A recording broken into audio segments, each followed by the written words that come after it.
आज की वीडियो में हम आज का तरीका कदम ब कदम बताएंगे। एहराम की तैयारी। एहराम बांधने से पहले गैर जरूरी बालों की सफाई और नाखून काटने के बाद एहराम की नीयत से गुस्सा लिया हुआ उन्होंने एक सफेद चादर बटोरे तहमत बांधी है, दूसरी ओढ़नी है तो वे रोजमर्रा के कपड़े ही उनका एहराम है। एहराम पहनकर कंघा करें और अतर लगाएं। नमाज अदा करके एहराम बांधना मसनू है। अगर फ़र्ज़ का टाइम ना हो तो 2 रकात नफिल पढ़ के एहराम बांधने की नियत की जा सकती है। आमी लोग फराज तमत्तो करने वाले आज रात को अपनी जगह पर एहराम बांधें। फराज और अजय किरान वाले पहले से ही एहराम हैं। बोले यहाँ वे दुआ पढ़ें। करते ही मर्द ज़रा बुलंद आवाज़ से और ख़वातीन आस्ता आवाज़ से ये तलबिया पढ़ें। कम से कम 3 बार ज़बान से पढ़ना वाजिब है। तलबिया के बाद ही दुआ, तलबिया के बाद ये दुआ या उर्दू में कहते हैं कि अल्लाह मैं ऐसा आज करता हूँ जिसमें ना दिखाना मकसूद है और ना सुनना मकसूद है। एहराम की नियत करते ही एहराम की सब पाबंदियाँ लाजिम हो जाती है। मीना के लिए रवानगी 8 जुल्हज्जा को मीना पहुंचकर ज़ोहर असर मगरिब ईशा और अगले दिन की नमाज फजर अदा करें।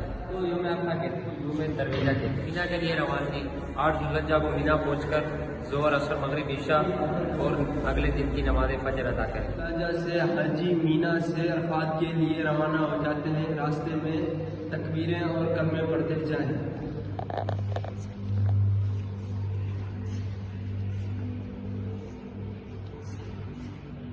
मैदान अरफात में गुरूब आफ्ताब के बाद तक क़याम किया जाता है और इसमें मुख्तलिफ दुआएँ पढ़ी जाती हैं। चौथा कलमा कसरत से पढ़ा जाता है।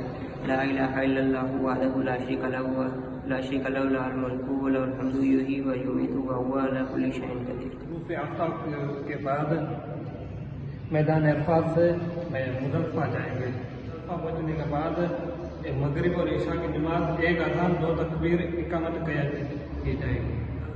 रात को क़याम कर जाएगा और 70 ककरियाँ जमा कर देंगे। 10 ज़ुल्हज को यूम नहर कहते हैं। फिर मुज़फ्फा के बाद वापस मीना की तरफ रवाना। मीनारों पर तस्बीह मारी जाती है। इन्हें जमरात कहते हैं। रमी के मायने मारना है और गठरियाँ के मायने जमात हैं।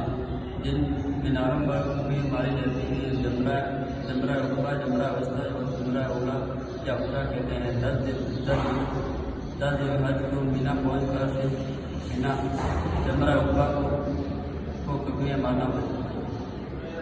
की नमी के बाद कुर्बानी की जाती है। कुर्बानी के बाद हलक या कसर करते हैं।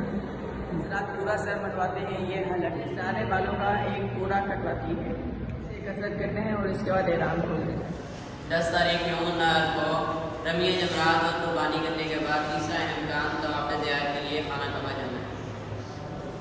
तवाफ़ ज़ियारत 10 तारीख से 12 तारीख की गुरूब आफ्ताब तक किया जा सकता है और ये फ़र्ज़ है।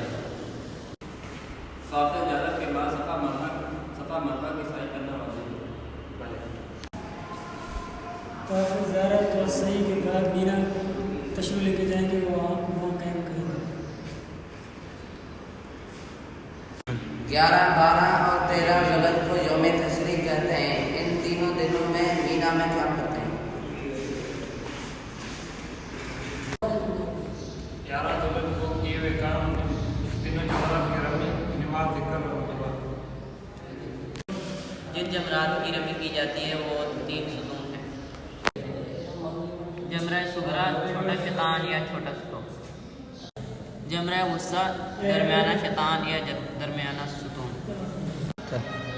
जमरा उक़बा बड़ा शैतान या बड़ा सुतून। रमी जमा में सबसे पहले जमरा सुगरा को पत्थर मारी जाती है। इसके बाद में जमरा गुस्सा को पत्थर मारी जाती है। इसके बाद में जमरा उक़बा को पत्थर मारी जाती है। मीना में 12 तारीख के अमाल रमी जमा दुआएं और नमाज। मीना में 12 तारीख का क़याम भी वाजिब है। जो 12 तारीख को जाना चाहे जा सकते हैं। जो 13 जुल्हज को मीना में रहेगा वो दिन जमरात की रमी करेगा। अय्याम तशरीक़ मीना की खास दुआ तकबीर अल्लाहु अकबर ला इलाहा इल्लल्लाह अल्लाहु अकबर व लिल्लाहिल हम्द। हज उम्रा दोनों के बाद मक़ाम करना से रवानगी से पहले जो आखिरी तवाफ़ किया जाता है उसे तवाफ़ विदा कहते हैं और ये वाजिब है। अल्हम्दुलिल्लाह। आज कदम ब कदम